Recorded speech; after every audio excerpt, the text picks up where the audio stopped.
কই গো গিন্নি, শুধু ভাত দিয়ে গেলে যে, সঙ্গে আর কিছু দেবে না? দিলাম তো এক ঘটি জল। ভাতে জল ঢেলে নুন দিয়ে মেখে খেয়ে নাও। হ্যাঁ, রোজ রোজ সেই এক খাবার, এসব মুখে তোলা যায় নাকি? হ্যাঁ, তাহলে খালি পেটেই থাকো না, কে বলেছে মুখে তুলতে? না মানে অন্তত একটা কাঁচা পেঁয়াজ। নেই। মাঝে মাঝে তো বেশ ওই মশলা দিয়ে কষিয়ে মাছ মাংস রাঁধতে পারো গিন্নি। বাজারে মাছ মাংসের দাম জানো? ছেঁড়া কাঁথায় শুয়ে মাছ মাংস খাওয়ার স্বপ্ন দেখতে লজ্জা করে না তোমার? আসলে কি জানো তো গিন্নি, আমার লজ্জাটা ওই তোমার রান্নাঘরে রাখা মশলার বাক্সের মতো, শুরু আছে কিন্তু কোনো কাজে লাগে না। এই খবরদার, আমার রান্না তুলে একদম খোঁটা দেবে না, এই বলে দিলাম। হ্যাঁ, আমি চললাম মাছ আনতে, তুমি আদা রসুন বেটে পেঁয়াজ কুচিয়ে রাখো, বুঝলে? বলি পয়সা কোথায়? লাগবে না, মাছ খেতে হলে পয়সা নয় গিন্নি, বুদ্ধি লাগে, বুদ্ধি, বুঝলে? বুদ্ধির বদলে মাছ কোন দোকানদার দেয় গো?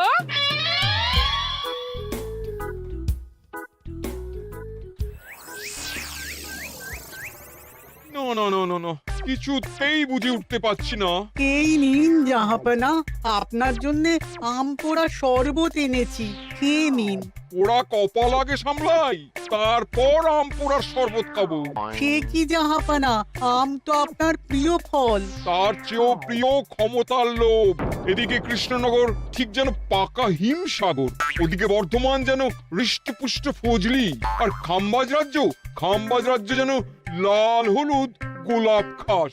এদের একসঙ্গে খেতে না পারলে আমার ঠিক ভাত হজম হচ্ছে না উজির। হবে হবে, খুব তাড়াতাড়ি এই রাজ্যগুলো আপনার বর্ষতা স্বীকার করবে জাহাপনা।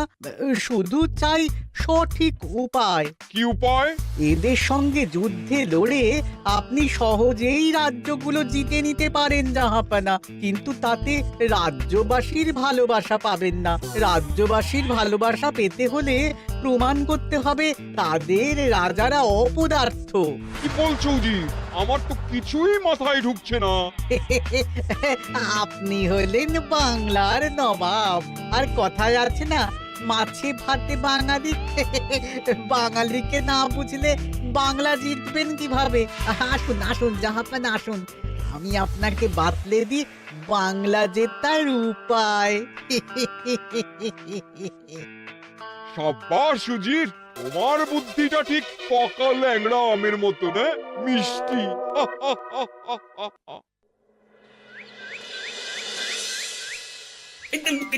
ধর ধর ধর ধর ধর, এই পায়ের নিচ দিয়ে গলে গেল, ধর ধর ধর ধর। বিশাল বড় মাছ গো গোপাল দাদু, একেবারে পাকা শোল। ছাড়বে না গোপাল দাদু, আজ রাতে আমরা জমিয়ে মাছ ভাত খাবো। খেতে তো হবে শোল মাছের ঝোল আর তেল কই। তোদের দিদাকে বড় মুখ করে বলে এসেছি, এই, ধরেছি।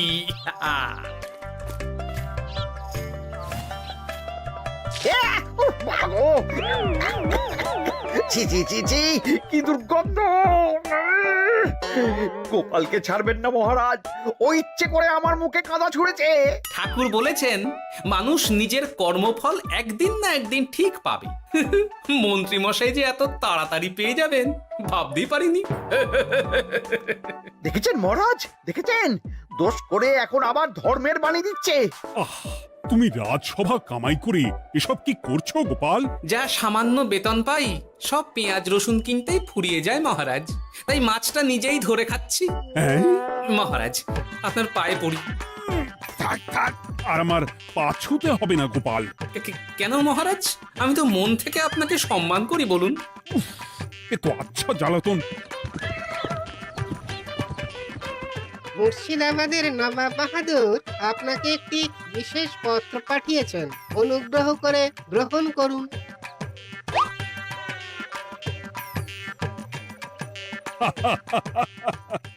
এ তো দারুণ আবদার। যাবো যাবো, আমি অবশ্যই যাব। কোথায় যাবেন মহারাজ? নবাব বাহাদুর লিখেছেন আগামী পরশু তার প্রাসাদে অতিথি হয়ে যেতে, তবে খালি হাতে নয়, সঙ্গে করে একটি জ্যান্ত মাছ নিয়ে যেতে। উপহারে জ্যান্ত মাছ? নবাব বাহাদুরকেও আমার মতন জল দিয়ে নুন ভাত খেতে হচ্ছে নাকি? নবাব হোক বা ফকির, সবার গিন্নি সমান। কিন্তু সঙ্গে করে কি মাছ নিয়ে যাওয়া যায়? ভেটকি, চিতল নাকি কাতলা? আচ্ছা, আগামীকাল রাজসভায় আমি সবার মতামত শুনবো। গোপাল, আগামীকাল ঠিক সময় চলে এসো কিন্তু। আগে যাব মহারাজ, শুধু আমার বেতনটা ভেবে দেখবো। চল রে, আজ অনেক মাছ পেয়েছি। চল চল চল।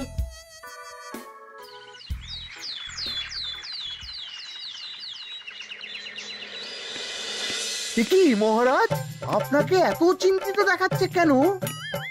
নবাব বাহাদুরের জন্য কি মাছ উপহার স্বরূপ নিয়ে যাওয়া যায় সেই চিন্তায় গতকাল রাতে আমার ভালো ঘুম হয়নি মন্ত্রী। আমিও গতকাল রাতে দু চোখের পাতা এক করিনি মহারাজ। অনেক ভেবে সকালের দিকে আমার মাথায় একটা বুদ্ধি এলো। কি বুদ্ধি? নবাবকে উপহার স্বরূপ ইলিশ দিলে কেমন হয়? বোঝো কাণ্ড, এই বুদ্ধির জন্য রাত জাগতে হলো। হ্যাঁ, ইলিশ তো জল থেকে তুললেই অক্কা পায়, তা জ্যান্ত থাকবে কিভাবে? ঠিক ঠিক, মন্ত্রীর মাথায় গোবর আছে না ভুচি? আমার মতে উপহার স্বরূপ ছোট মাছ নিয়ে যাওয়াই ভালো। এই যেমন ধরুন ওই পুঁটি মাছ, নিজেও খেতে পারবেন আবার ঝালও খেতে পারবেন। ছি ছি ছি ছি ছি, সবাই হাসবে যখন দেখবে কৃষ্ণনগরের মহারাজ উপহার স্বরূপ নিয়ে গেছেন পুঁটি। ওরে বাবা, তাহলে থাক বাবা। তাহলে বাদ গেল মোট দুটি, ইলিশ আর পুঁটি। আমার মতে কাতলা দেওয়াই ভালো, ওজনেও বেশি হবে। না না না, কাতলা দেখতে একদম ভালো নয়, মাথা মোটা মাছ কোথাকার। উপহারে এমন কিছু দেওয়া উচিত যা দেখতে সুন্দর হবে। হ্যাঁ, ঠিক তো, তাহলে বরং ভেটকি দিয়ে দিন। ভেটকি বাজারে কত করে কিলো এখন? পয়সার চিন্তা আমি করছি না গোপাল, বরং আমার চিন্তা মান সম্মানে। বাকি রাজ্যের রাজাদের তুলনায় আমার উপহার যেন নবাবের বেশি পছন্দ হয়। কিন্তু সবাইকে এরকম অদ্ভুত উপহার নিয়ে যেতে বলার কারণ কি? মাছ, তাও আবার জ্যান্ত। আচ্ছা মহারাজ, এর পিছনে নবাব বাহাদুরের কোনো চাল নেই তো? গোপাল, তুমি মিছি মিছি সন্দেহ করছো। কথা না ঘুরিয়ে বরং একটা ভালো মাছের নাম বলো দেখি। ভালো মাছ? জ্যান্ত কই মাছ নিয়ে যান মহারাজ, গতকাল অনেকগুলো ধরেছি।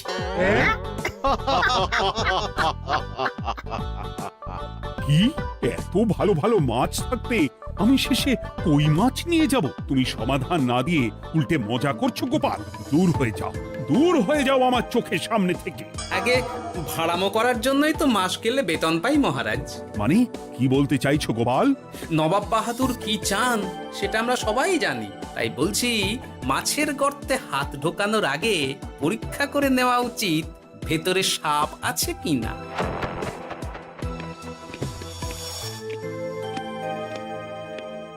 এই মন্ত্রী, গোপাল কি বলে গেল? সাপ ব্যাং কিছুই তো বুঝলাম না। ছাড়ুন তো গোপালের কথা, আমরা বরং মাছ নিয়ে আলোচনা করি। আমার মতে জ্যান্ত ভেটকি নিয়ে যাওয়াই ভালো। আমাদেরও ওই ভেটকিতেই মত আছে। বেশ, এই নাও 100 মোহর।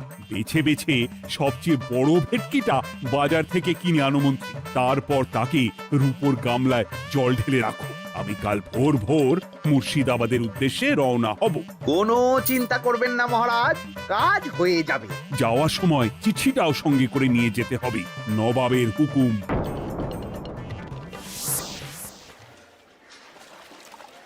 এই দেখুন কেমন খেলা করছে। হ্যাঁ, বাহ বাহ বাহ। ওজনে কত হবে? 4 কিলো তো হবেই। কিলো 2 পয়সা হিসেবে 8 পয়সা দেবেন। আমি শুধু ওজন জানতে চেয়েছি, দাম শুনে আমার কি হবে? এই, এটাকে গাড়িতে তোল। আর মাছের দামটা? মুর্শিদাবাদের নবাবকে আমাদের মহারাজ এই ভেটকিটা উপহার স্বরূপ দেবে। তোর ভাগ্য ভালো যে মাছটা তুই ধরে এনেছিস। আবার টাকা কিসের রে?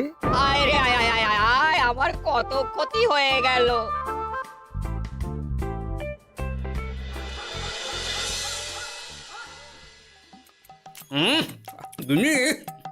তেল কৌটে যা রেঁধেছ না।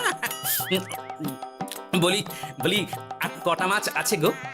আছে তাতে আগামী 7 দিন হয়ে যাবে। হ্যাঁ, তাহলে কাল কই মাছের ঝোল খাবো, পরশু খাবো শোল মাছের কালিয়া। এসব খেয়ে খেয়ে জিভে চড়া পড়ে গেল। বাজার থেকে একটু ইলিশ ভেটকিও তো আনতে পারো। ইলিশের অনেক দাম গো গিন্নি, আর ভেটকি তো বাজারে প্রায় ওঠেই না। কে বলেছে তোমাকে? শুনলাম মন্ত্রী মশাই নাকি আজ বাজার থেকে সবচেয়ে বড় জ্যান্ত ভেটকিটা পেয়েছেন। তাই নাকি? তার মানে আগামীকাল নিশ্চয়ই মহারাজ ওটা নিয়েই মুর্শিদাবাদ যাবেন। আমার মনটা বড্ড কু ডাকছে গিন্নি। না, এভাবে ছেড়ে দিলে হবে না, একটু পরীক্ষা করে দেখতে হবে। হাজার হোক এ রাজ্যটা তো আমারও। এত রাতে আবার কোথায় চললে গো? দেখতে গর্তে সাপ আছে না মাছ। হ্যাঁ?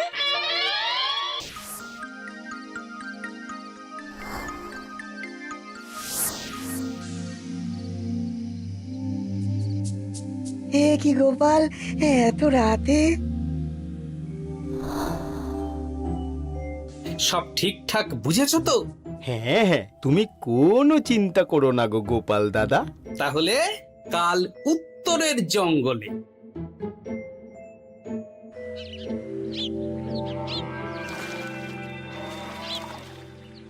ভেটকি মাছটা রূপোর গামলায় রেখে গরুর গাড়িতে তুলে দিয়েছি মহারাজ। আর নবাব বাহাদুরের চিঠিটা? ইয়ে, সিংহাসনের উপর, নিচে, ডাইনে, বাঁয়ে সব জায়গায় খুঁজলাম, কোথাও নেই। সে কি, তাহলে? এমন চিত্তাকর্ষক উপহার দেখলে নবাব বাহাদুরের চিঠির কথা মনেই থাকবে না। আপনি নির্দ্বিধায় যাত্রা শুরু করুন মহারাজ। ঠিক বলেছ।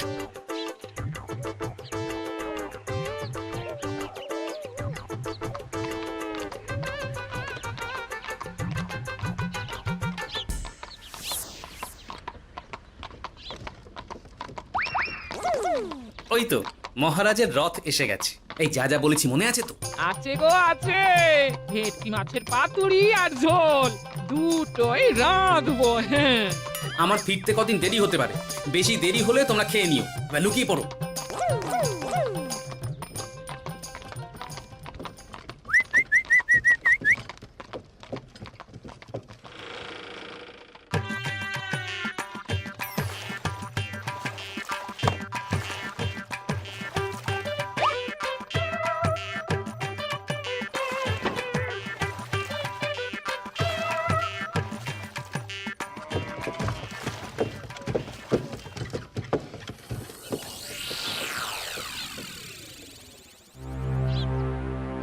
ওই দেখা যায় রথে চেপে সবাই ধীরে ধীরে এদিকেই আসছে জাহাপানা। আসতে দাও, আসতে দাও, এবারই খেলা জমবে। এসো এসো, তোমাদের সবাইকে মুর্শিদাবাদে স্বাগত জানাই। আমার উপহারের কথা মনে আছে তো? আছে জাহাপানা আছে, শুধুমাত্র আপনার জন্য আমি নিয়ে এসেছি একটা জ্যান্ত কাতলা। এই নিয়ে এসো। আমার উপহারও কিছু কম নয় জাহাপানা, নিয়ে এসো। আর তোমরা? আর কৃষ্ণচন্দ্র, তুমি কি এনেছো? এদের সবার চেয়ে ভালো উপহার এনেছি, যা দেখলে আপনার মন একেবারে আনন্দে নেচে উঠবে। ইচ্ছে করবে এক্ষুনি হয় পাতুরি না হয় ঝোল করে খেয়ে নি। তাই নাকি? হ্যাঁ, খাস নবাব বাহাদুরের জন্য আমার বিশেষ তোফা। কই, নিয়ে এসো। এই তো কই নিয়ে এসেছি মহারাজ। গোপাল, তুমি? ভেটকি কোথায়? এতক্ষণে গিন্নি রান্না বসিয়ে দিয়েছে।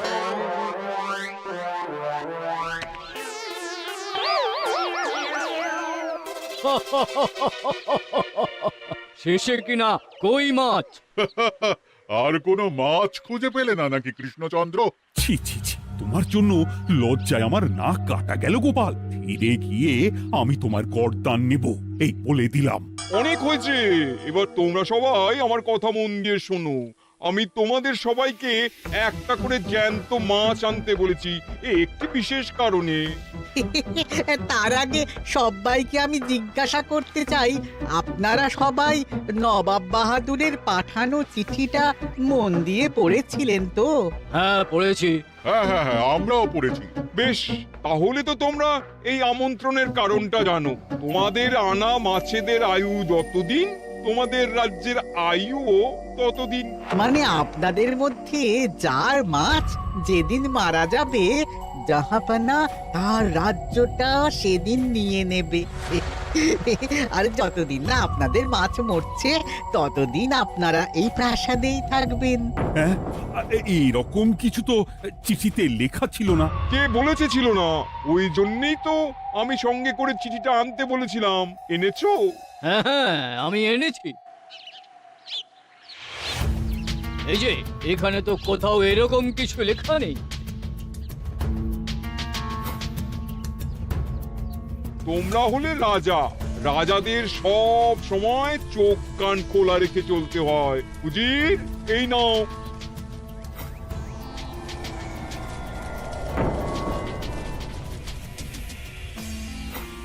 সত্যি তো, চিঠিতে তো এটাই লেখা আছে। আমাদের সঙ্গে প্রতারণা করা হয়েছে। হ্যাঁ হ্যাঁ, আমরা কেউ বুঝিনি চিঠিতে কার চুপি করা আছে। চুপ! বেশি গলা তুলে কথা বললে গলাটা শরীরের ওপরে নাও থাকতে পারে। আজ এই মুহূর্ত থেকে এই খেলাটা শুরু হলো। তোমাদের রাজ্যের আয়ু এখন তোমাদের আনা মাছেদের কাছে।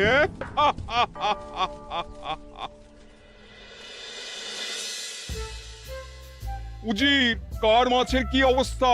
আগে বাকিরা মোটামুটি সাঁতার কাটলেও খাম্বাজ রাজার আনা কাতলা খাবি খাচ্ছে। মনে হয় খুব তাড়াতাড়ি যাবে। বাবা বাবা বাবা, এ তো খুব ভালো কথা। অপেক্ষা করি তবে। গেল গেল, আমার রাজ্যটা ভেসে গেল। গেছে মহারাজ, গেছে। আজ থেকে খাম্বাজ রাজ্য আমার। খাম্বাজ রাজাকে বন্দি করো। পাবদা রুইও ভেসে উঠেছে জাহাপানা। তোমাদের রাজ্য দুটো আমি খেলাম। বাকি রইল শুধু বর্ধমান রাজা চিতল আর কৃষ্ণচন্দ্রের কই। যা, আমারটাও গেল। আগে জানলে আমিও কৃষ্ণচন্দ্রের মতন জিওল মাছ আনতাম। কৃষ্ণচন্দ্র, নিজেকে এত চালাক ভেবো না। একটু দেরি হলেও একদিন না একদিন তোমার কইও ভেসে উঠবে। ততদিন তুমি আর গোপাল আমার প্রাসাদেই থাকবে, কেমন? এ তো উত্তম প্রস্তাব নবাব বাহাদুর। আপনার প্রাসাদের বিরিয়ানির কোনো তুলনাই নেই। অনেকদিন নুন ভাত খেয়ে আছি, আজ একটু বিরিয়ানি হবে নাকি? পেয়ে যাবে গোপাল। নবাবের প্রাসাদে অতিথিদের যত্নের কোনো ত্রুটি হবে না।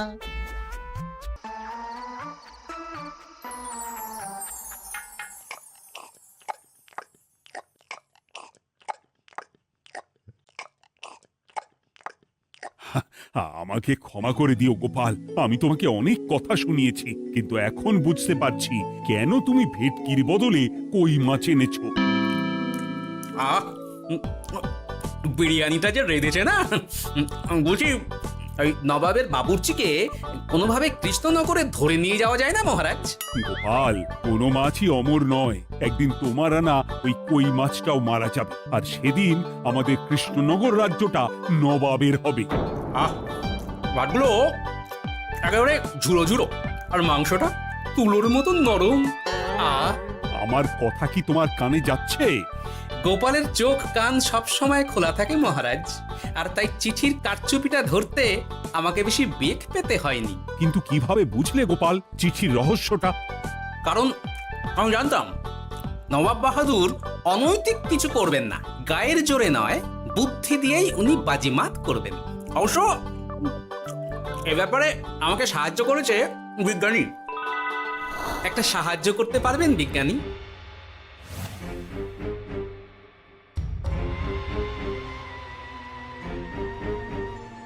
তোমার সন্দেহ একদম ঠিক গোপাল। এই চিঠিতে লেবুর রস দিয়ে লেখা হয়েছে কয়েকটি লাইন, যা শুধু আগুনের তাপেই ফুটে উঠবে। এই নাও। সর্বনাশ! গর্তে মাছ নয়, বিষধর সাপ আছে। এবার কি হবে গোপাল? আগামী 7 দিন পেট ভরে বিরিয়ানি খাবো মহারাজ। ততদিনে ওরা এসে যাবে। কারা আসবে? দেখুন না শুধু।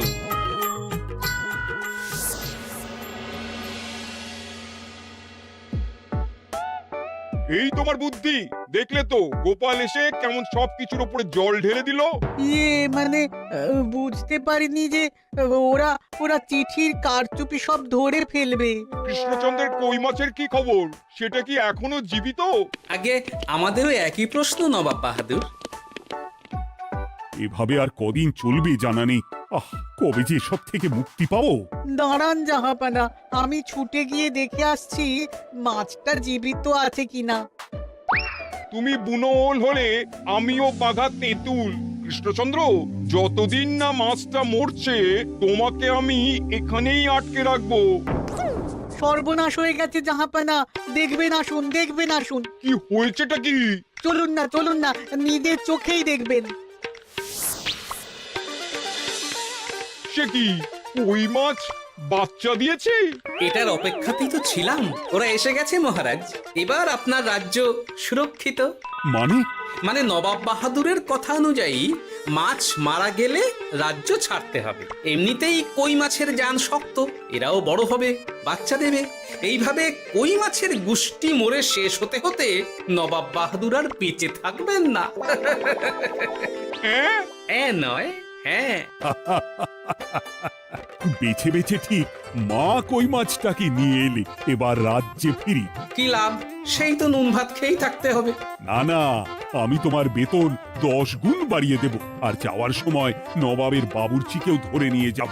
আজ থেকে তুমি শুধু বিরিয়ানি খাবে। জয় জয় মহারাজের জয়, জয় কই মাছের জয়।